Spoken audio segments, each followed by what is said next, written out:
I would agree with Bachi because post 26/11, when the NSG commandos came down from Nariman House or the Habad House, the first comment that a couple of them, when I'd served them a cup of tea because they were like completely drained, tired, the initial impression for the NSG commandos there at Nariman House was that they thought that in the building there were 4 of the terrorists because one of them just said, "Inhone hamari raat ki neend ura di hai." That was the literal Hindi word that one of the North Indian NSG commandos said.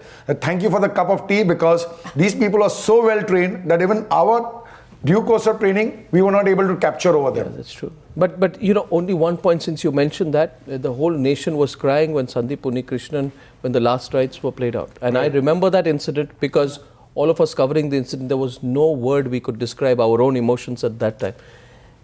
Today belongs to a great extent to the families of those directly affected. I want to go back to Kia. Kia, you're listening to this discussion. You see, the emotions are very deeply associated, and I know where you're coming from, but where a lot of our other panelists are coming from in the sense that this will happen again. I understand.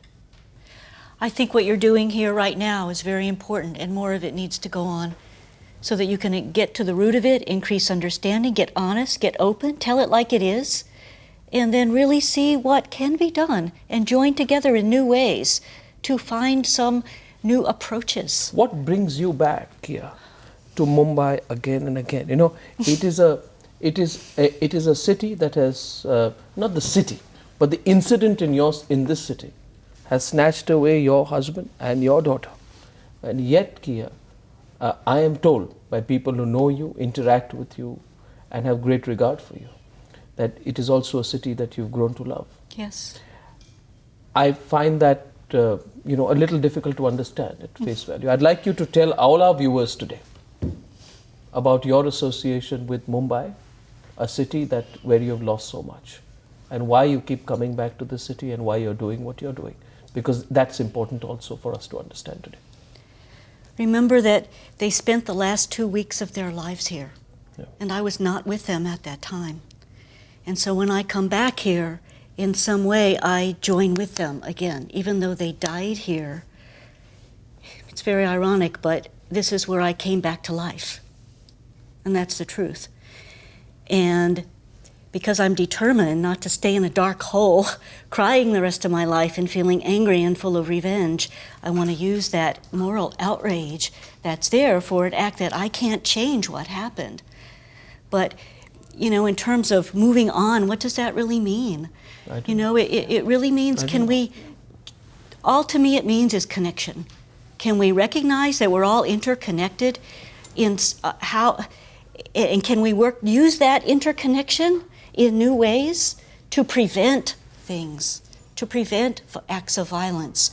So it does mean engaging in these kinds of conversations so that new things can come out, because together new things will get stimulated from these conversations. And they need to be very honest conversations. You spoke a little earlier about what actually could do to make these connections and about education. But could you just tell us, how do you think that this is possible?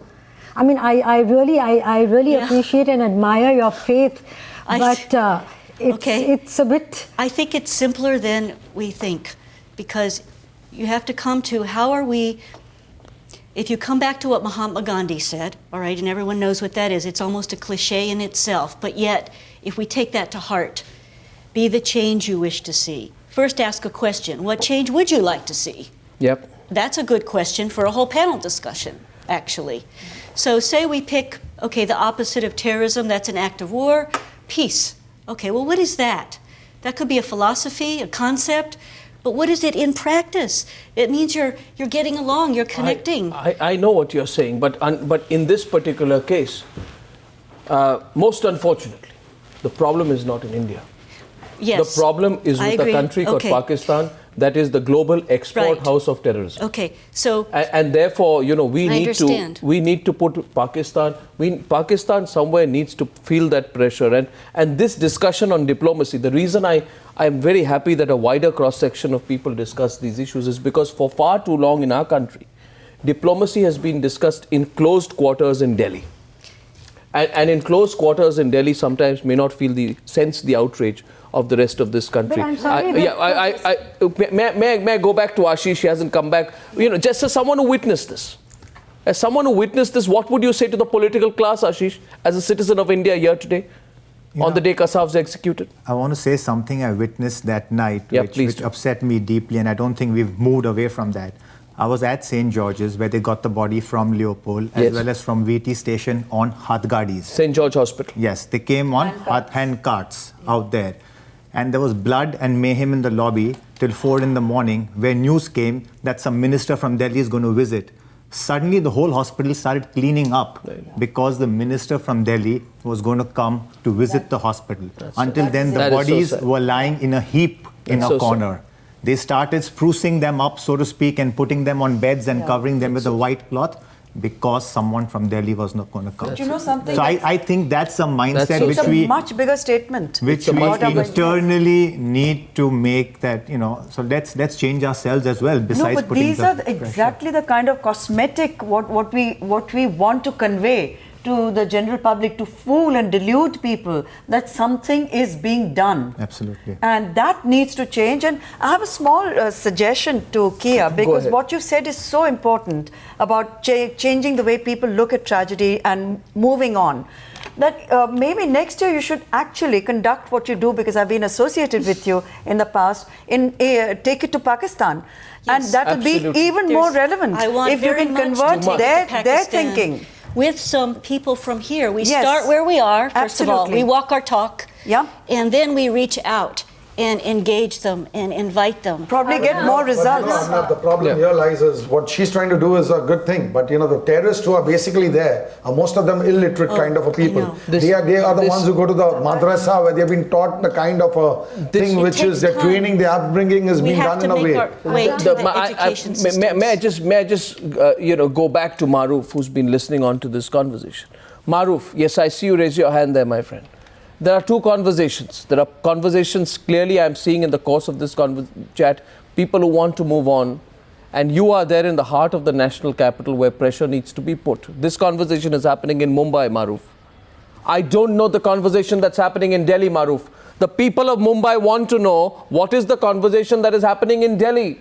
Is Delhi patting itself on the back? Is Delhi in a self-congratulatory mood? Because if it is, then it's very worrying for the people of this country, and it will be a great relief to those same forces in Pakistan. Arnab, if you, it's a very valid question that you've asked, and the first thing that I want to say is that both sides of opinion expressed by the panelists are very relevant. We respect that, and I mean, as a citizen, one respects that. I'm no spokesman for the government of India, but if you can see in terms of the comments and sound bites that have come from the highest level of the political echelons today, there seems to be a sense of satisfaction that we've gone and done it. But I really don't know why, Maruf. What have we done? What have we done? Yeah, but absolutely nothing. That's the point I'm trying to explain. That's the point I'm trying to explain. It's that, in fact, a Pakistan that had been in a state of denial, you have given them every reason now to be completely in denial, because the one serious piece of evidence that you had, and you could have used them over the last 4 years to sing to the international community and tell the world that how Pakistan's terror mechanism works. We have done none of that. We were too shy to do that. Maybe there was a policy directive that we should not upset people in Islamabad. This can also be, Maruf, an admission. This can also be an admission, because today Pakistan, Kasav was our, live witness, and they don't accept the accounts that our magistrates and our police officers have taken of Kasav's confession. So with Kasav being executed, it might also end up, in other words, being an admission of the fact that, we want to close this chapter, and we come to a conclusion that Pakistan will do nothing. In fact, because Pakistan will use this now. In fact, Arnab, the ones who will benefit most from this closure is the establishment in Pakistan, because they wanted this to be wrapped up so that they could again look at the world and turn around and say, we are bigger victims of terror than India. We must understand that there must be much more effort through the media, through the people, through civil society groups, through the industry, to basically secure India. Right now, the government is only securing itself and the bureaucracy and the establishment. I think our studio backs you on that. I think all our panelists are with you on that, Maruf. I think all our panelists are seconding what you're saying very strongly there, Maruf. You still remember that night, Zain? Yes. I want you to recollect that night before we wrap up this chat. And I think this chat has been very useful. Farhan, I'm coming to you for just one last comment. Remember that chat and the faces of the people who you saved? Yes. Their helplessness, Zain? Yes, I'll never forget it. And I'm sure that my colleagues won't either. That night was a night that we'll always remember. And, it was complete chaos, destruction, and it doesn't leave you. And so you know that from this one event, it's not going to necessarily change everything overnight. And it's much, much deeper than that. So, of course, it'll always affect the city of Mumbai, the world, this country. What's happened today is, like I said, a strong symbolism, is a step in the right direction. But I think that people are too smart to realize that this is not the end of the story.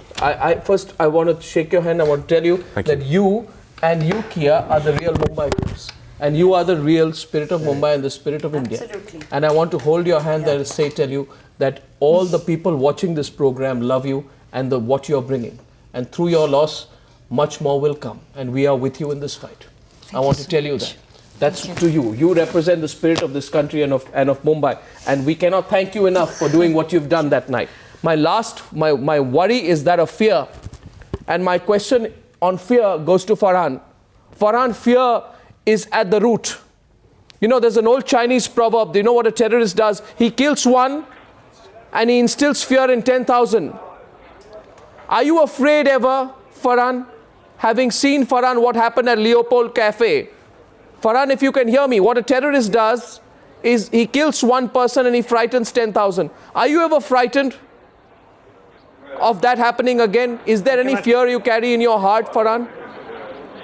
To be frank, honestly, like as they say, that lightning does not strike twice at one place. So I hope this thing does not repeat over here.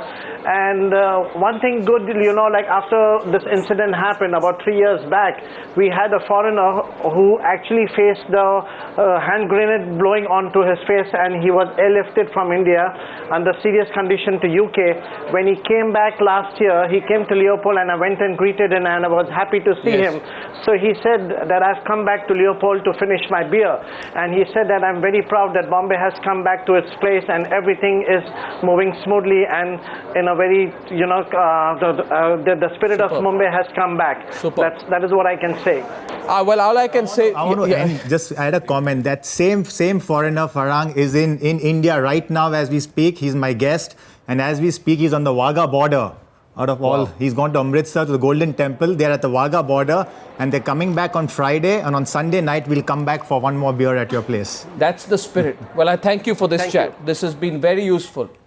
And I promise one thing at the end. I won't keep repeating the word closure. Closure doesn't come so easily. Thank you very much indeed. Thank you very much indeed. Thank you.